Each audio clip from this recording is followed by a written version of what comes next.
Orang ini sudah 3 tahun tidak makan daging. Robert menatap rusa ini dengan tajam. Ketika ia membidiknya, berniat menembak. Ya Tuhan, tiba-tiba keluar singa dan anaknya. Bersiap membantu keluarganya berburu. Melihat keluarga singa itu, membuat ia tidak jadi berburu. Perlahan menurunkan M16 miliknya. Kemudian, alarm handphonenya berbunyi. Ia melihat handphonenya, melihat matahari akan terbenam. Kemudian meninggalkan tempat itu bersama anjingnya, Max. Kenapa dia berburu di kota? Kenapa dia takut dengan matahari yang akan terbenam? 3 tahun lalu, karena muncul penyakit biologis, seluruh dunia menjadi kosong. Hanya menyisakan Robert seorang. Walau ia sendirian, tapi ia masih memiliki kehidupan. Ia bangun pagi dan berolahraga. Robert dan Max mencari persediaan dan bahan makanan setiap harinya. Sorenya, ia akan ke pelabuhan untuk menyiarkan pesan. Berharap ada yang menerima pesannya, dan dapat menemukan orang selamat lainnya. Dia berdiri di sayap pesawat, bermain golf. Tiba-tiba, mereka melihat seekor rusa, mengejarnya ke pabrik yang ditinggalkan. Ya Tuhan, Robert terus memanggil Max, karena Robert tahu, ini adalah tempat monster tinggal. Untuk teman satu-satunya, dia masuk. Dalamnya mengerikan. Ketika ia menemukan Max, apa yang sudah dilihat Max? Max mundur perlahan. Astaga, satu monster melompat ke Robert, menyeretnya. Momen yang kritis. Robert melompat keluar dari jendela. Monster itu ikut terjatuh ke tanah.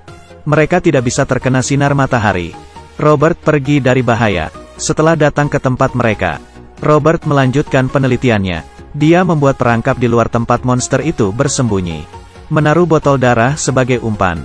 Dan menunggu agar umpannya termakan.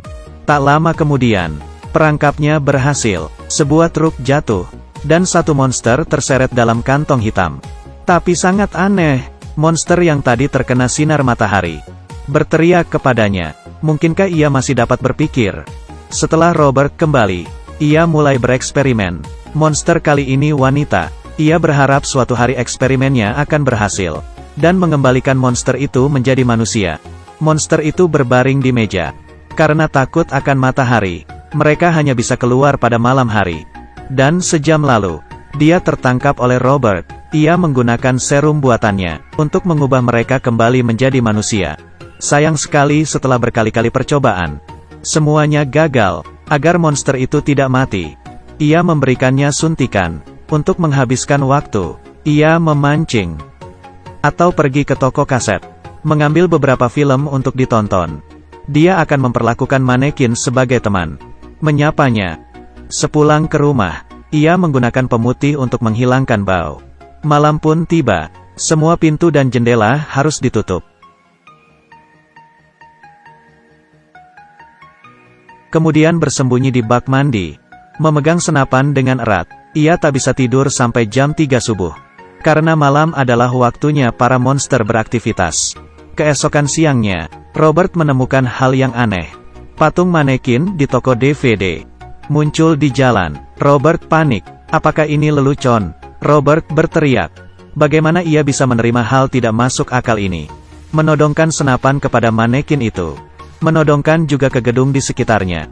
Kemudian, di bawahnya, terdapat sesuatu yang terinjak.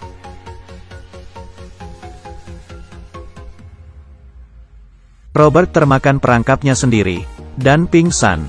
Ketika ia terbangun, langit sudah mulai gelap. Dia berusaha memotong tali di kakinya.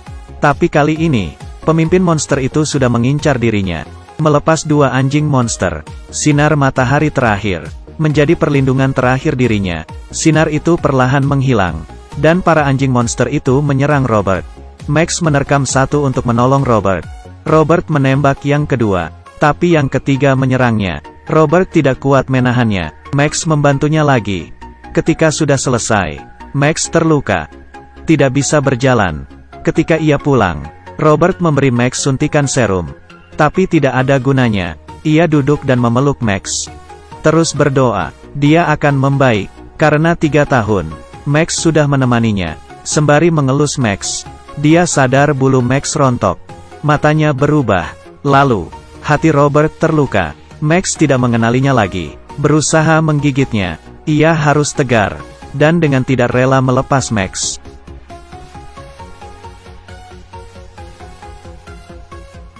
Max sudah tidak ada. Robert tidak memiliki niat hidup. Malam harinya, Robert menjadi gila dan mengemudi dengan liar. Ia membunuhi para monster untuk balas dendam Max. Tanpa ampun. Lebih baik sekarat. Tidak lama, para monster membalikan mobil Robert. Ketika Robert sekarat, cahaya yang kuat menakuti para monster. Saat ia bangun, ia sudah berada di rumah. Astaga, ada orang di rumahnya. Seorang ibu. Ternyata, mereka mendengar pesan radio Robert. Dan kali ini menyelamatkan nyawanya. Saat malanya, Robert mendengar ada pergerakan di luar. Ternyata, wanita yang menyelamatkan dirinya, masih belum subuh. Dan wanita itu lupa menghilangkan bau mereka dengan pemutih. Sekarang monster yang besar menyerang. Robert menekan tombol ranjau, meledakkan para monster. Tapi mereka terlalu banyak, dan menerobos masuk rumah. Robert membawa mereka berdua pergi ke laboratorium. Para monster menerobos, dan menghantam kaca.